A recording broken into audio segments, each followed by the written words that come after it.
afternoon. My name is Gabe Zollner. I'd like to spend a few minutes, if we could, and sort of project in the future. And the future isn't that far away. We're talking like 9 days. If Governor Romney becomes President Romney, that's a real positive step in the right direction. But, unfortunately, it's not going to solve a great deal of our problems. And the reason that is if you've had a chance to sit back and watch many of the hearings, the ones that Congressman Darrell Issa has conducted on Fast and Furious and a number of others, what amazes me, and I've spent a great deal of time watching them, what amazes me is listening to many of these congressmen and senators. The majority of them that are Democrats, they sound like complete morons.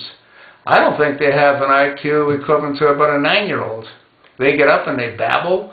They get up and they praise Obama when that's not the purpose of why they're there, or they praise Holder, that isn't the purpose of why they're there. They never deal with the issues. They always try to praise whomever they are representing. And the people that they're representing are being questioned by Darrell Issa because he's investigating them.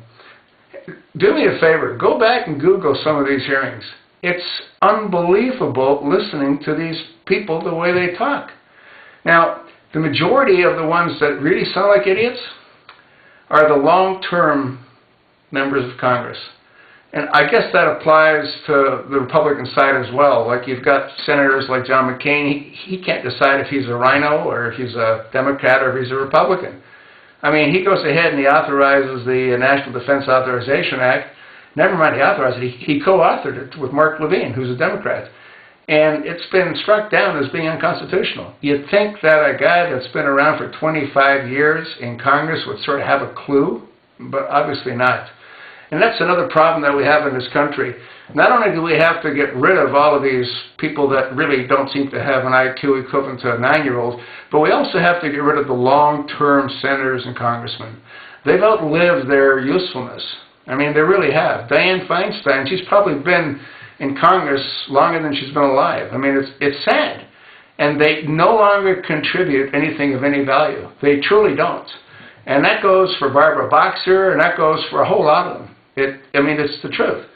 So if we're fortunate enough to end up with having Governor Romney become President Romney, there has to be additional effort exerted and work done to get rid of the people that really don't represent their constituents the way they're supposed to. Once they get to Congress, they end up living in a different world. Their objective in many cases is to become members of the Millionaires Club. Many members of Congress that enter Congress with relatively meager means leave as multimillionaires. I mean, they truly do. There's a book you might want to read, Throw Them All Out by Peter Schwarzer. It's very enlightening. And it not only names names, it gives specifics to those names.